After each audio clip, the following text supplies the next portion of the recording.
Hi folks, I'm Modelers. So I'm back again for another review of this model here. And I picked this up last Sunday, and I quickly wanted to do a review. And actually I also can't really wait to start on this kit. So what I have here is a 1/44 scale by Takom, and this is the Lun-Class Ekranoplan. So this is it is a plane, not really a plane, but hovers over the sea. So I think maybe most of you have heard about this. It's also nicknamed as the Caspian sea monster.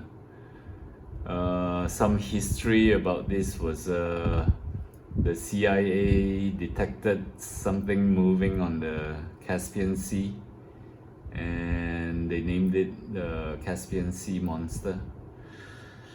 So starting off this review, so this kit would be 510 millimeter long on the length. It's quite big, and this is actually quite fresh out from the factory. And on the box itself, on the side here, there's 3 color markings. There's 2 what ifs, and I think this was the only one, the Black Sea Fleet, the only one that was made in real life. And the box looks a bit like this. It's quite big, so I can't really display everything on the camera. So on the other side here, these are all the parts for this kit. And for this kit, at this it was considered quite expensive for a 1/44 scale, but I actually counted the parts, and there was only 58 pieces, if my counting was is correct. So for such a little number of parts, I would consider this kit on the expensive side. And so I will just run through this with you. So this is the instruction manual, and you'll be surprised with the instruction manuals itself. Again, here is the parts layout with the decal. These are the instructions. So it is quite simple. There is a little bit of a cockpit, and there is actually step 1, 2, 3 here. This is the fuselage, the rear stabilizers, and here would be step 4, 5, and 6. And then when you flip this over, at step 7, it is the last step, attaching the wings, the tail, engines, and missiles. And so, you know, there's only 7 steps to this, so I think it's really simple. And over here there is that 3 color markings, and this is the one that was actually made in real life, and this is a what if color guide, color scheme, and another color scheme here of what if. This is quite a typical Takom's instruction manual, and the thing that I don't really like about this, I like that it's colored, but if you notice, the paint guides, the numbers written here and the codes, they are so small that usually I think for me, I can't really see it without my glasses, and it's just too small, and I always have to like zoom it up or look under a magnifying glass. And also Takom probably has some kind of a joint partnership with MIG colors, the ammo colors. So all the colors indicated here are only for the MIG colors, and there's nothing on the Mr. Hobby, so probably I'll have to look up the numbers to find the which one would be which, because I don't think I'll be getting another sets of new paints. I'll try to find something which I have in Mr. Hobby. So that is it for the instruction manual, and this would be the decal. Pretty simple, just a few markings.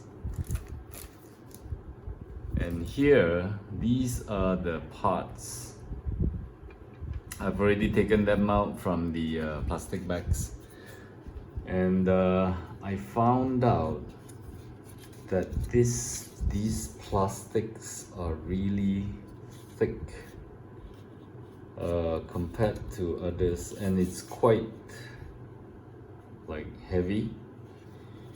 So now I understand the pricing that was the price tag that was put on this kit, because since this is so thick, I think the volume of the plastics used for this kit is usually the way they calculate the cost for plastic injection molding parts is usually by the volume of the plastic used. So it's unusual that it's really thick, and it's almost like those some of the toys, the plastic toys that you can find, because toys have to be more rigid to avoid easily not to be broken. So this usually plastic model kits have thinner, the thickness usually is thinner, but I found this to be really thick. So I'm not sure what was the reason why it was done like this. And at the back here, there's something really fragile. It's a gun. And when I opened it up from the plastic bag, it was actually wrapped in bubble wrap around the tail here to protect these. So that was a good touch from Takom.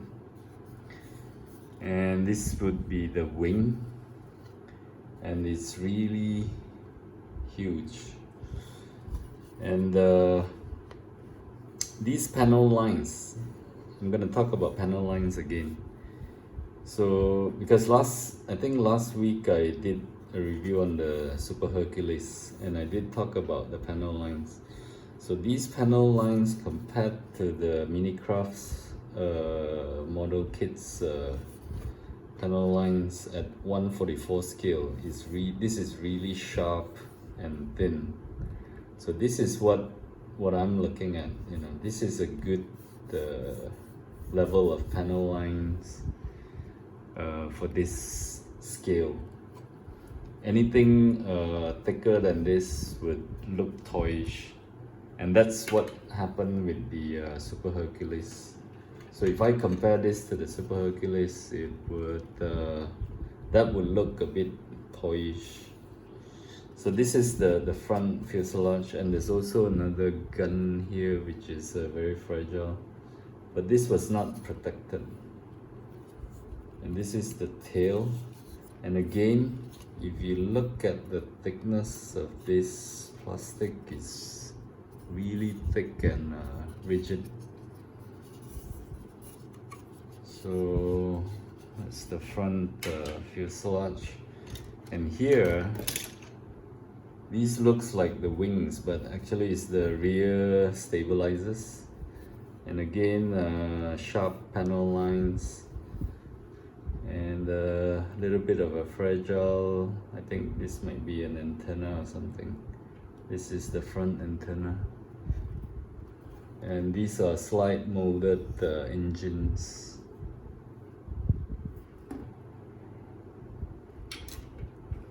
And this would be the clear parts for the canopy, and I think these would be the windows. So this is a good design because when you glue this onto the fuselage, if it's just the round part, sometimes you would smear the windows with the glue. So if you glue here, you're not gonna smear, you don't have to worry about getting the windows smeared. These are all windows probably. So, and then this would be the last sprue, and this is for the engine and the missiles. So same thing, nice good panel lines and very thick plastic, so it's quite heavy. So yeah, this that would be the all the sprues. And for this particular plane here, I would like to talk a little bit more about this plane, and I want to show you something on my laptop. So let me just take off my camera here to move into my laptop. And I think these are I found this on the internet. So this is the first prototype Ekranoplan. I think Ekranoplan in Russian probably means like a floating plane or something. So this is the first prototype that came out. It's called the KM. And this is the Lun, which is what I showed you just now. So this is much longer than this. And this is A90. And for this one, we can find this in Zvezda or Revel's kit. So these two, I think this site, the person who put up this site, this too is a resin kit. So this Lun has not been available in plastic model until now. So Takom would be the first company that came out with this model. So it's quite, this is probably just a size comparison. I think this is the Russian Tupolev 2 something, the bear probably. I'm not sure what is this. Another Ekranoplan probably.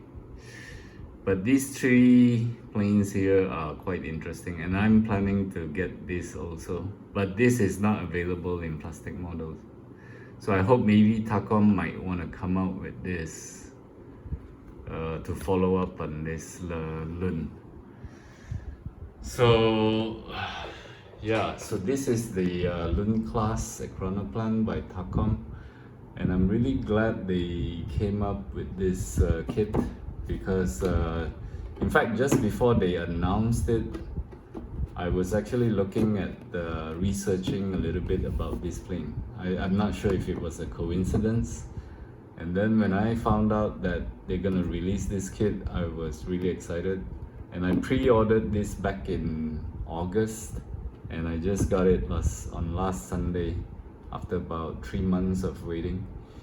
So I think I will start to work on this, but I have actually also started a little bit on the Super Hercules after I reviewed it, I think last Saturday.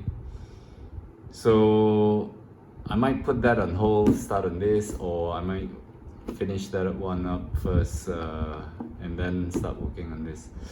I'll try to decide later, and maybe over the weekend, if I can bring you another update, I will do so, either on the Hercules or on this Lun-Class. So until then, I hope you enjoyed this and was a good review for you to be, for your reference if you're interested in this kit. So until the next time, thanks for watching and take care. Bye.